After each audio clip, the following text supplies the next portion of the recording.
What is going on, YouTube? Team Gradelock here. I'm your host Enrico, and I gotta say to all my wonderful, beautiful faces in the world, just miss you, love you, love you. Now for today's video, we have a Maelstrom combo video. In this video, I'm gonna break down the combos that Maelstrom can do now, and I'm also gonna tell you guys straight up, Maelstrom can get around Geese. Everyone right now is talking about, oh, Geese, you can't stop Geese. Oh, these effects can't affect Geese. Oh my God, what can stop Geese? Maelstrom can actually get around Geese. Now I'm going to explain why. Now let's say we're going second.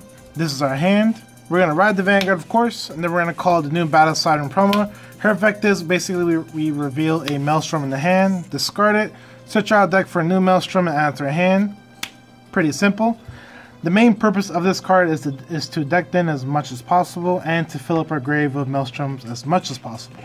Then of course we're going to call our second Battle Siren. Her effect will go off too, discarding one Maelstrom and searching our deck for another Maelstrom, adding it to our hand.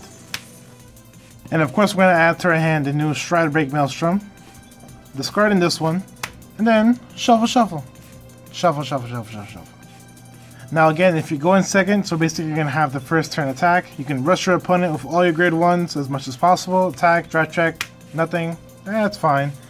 But the main point of that one turn is for the fact that you rush your opponent with 2 other grade 1s and you filled up your grave with 2 Maelstroms. And you're also decked in your deck of grade 3s. It's not that really important, but just the fact that you have the right grade 3 in your hand is actually very beneficial.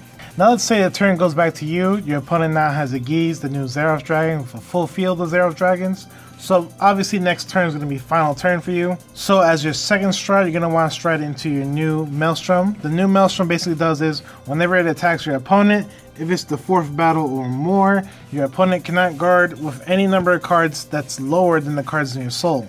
Now let's say for instance I have 2 Maelstrom cards in the soul, so whenever this card attacks, 4th battle or more, my opponent cannot guard with grade 1 of zeros, since I have 2 Maelstroms in the soul.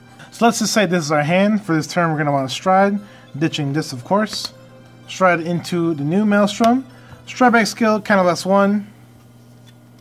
Superior calling a Blue Storm from the hand. We're going to Superior Call this bad boy. And now for this turn, this card can restand, and we're going to put this card into the soul. So now we actually have 3 Maelstroms in the soul. So now my opponent cannot guard with grade 2s, grade 1s, or grade 0s. So if my opponent is on Geese, he cannot G-guard, because obviously with Geese you can't G-guard. And my opponent cannot guard with grade 0s, grade 1s, or grade 2. Now for his effect basically is we have to flip over any card in the G-zone, and then he gets, whenever he attacks my opponent, he gets +5 and he gets a critical. Now both skills are live. The first skill of course has guard restrict, my opponent cannot guard with grade 0s, 1s, or 2s. And then the second skill, he gets +5 and a critical. Again, just for the fact that he can flip over any card in the G-zone, I can flip over my G-Guardian. If you guys don't know what this G-Guardian does, is I can Soul Blast 1, I'll say we'll Soul Blast this, to flip up any card on my field. I can even flip over a card in my damage zone, which gives me another Counter Blast, which I actually will activate. I'm going to activate his skills to Counter Blast one more time. I could put another Maelstrom from my grave into the soul, and then he gets +4 himself, and he can attack from the back row. Now we actually have 4 Maelstroms in the soul, so now my opponent can't even guard with grade 3s if he wanted to. So then we have one more Counter Blast. We can just Counter Blast, put this in the soul. He cannot restand after, well, she cannot restand after attacking. You can put this draw trigger, give it +3, so now it's a 10k attacker. I can attack my opponent's rearguard 1 and 1. So again, the guard restrict is live, his critical is live, and we also have 3 rearguards that can restand after attacking. So 1, 2, 3, 4, 5, 6, and then 7. This is unblockable, especially if my opponent is playing Geese, because if you're on Geese, the new Xerath Dragon, you cannot G-guard. The only thing you can do when you're on Geese is guard with grade 0s, perfect guard, or grade 2. So let's say we're attacking my opponent with Geese. First check, draw trigger, all effects here, we draw a card. Second check, heal trigger, all effects here. And then third check, heal trigger, we'll put all effects here, just because we can. Now let's just say you're not playing against Geese, let's just say you're playing against a regular deck. For instance, you're playing against Star Invaders or Mega Colony, and you have a full board. Now, if you want to go for the final turn, if you have 2 face-up cards in your G-zone, but you don't have enough cards in your soul to make it unguardable, What you're going to want to do is, of course, if you have the Stride Break Maelstrom in your hand, you're going to want to ride over that Maelstrom, then stride into the new Maelstrom, Stride Break skill, counter +1, put the Maelstrom into your soul, so by that time you should actually have 1, 2, 3, 4 Maelstroms in your soul. So that's pretty good enough right there, but then you're going to want to go a little bit more extra. You have one more Maelstrom in the grave, counter +1 for his effect, put this Maelstrom into the soul, and now you have 1, 2, 3, 4, 5 Maelstroms in your soul.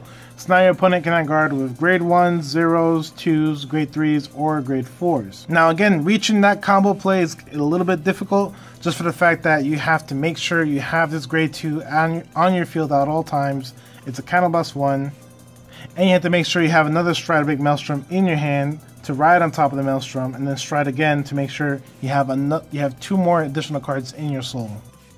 I hope you guys enjoyed the video. I know I did. A lot of people do underestimate Maelstrom just for the fact that it's not Blue Waves, it's not Thavas, but I think it's really good just for the fact that we have a second turn stride where this attack can be unguardable and it has a crit.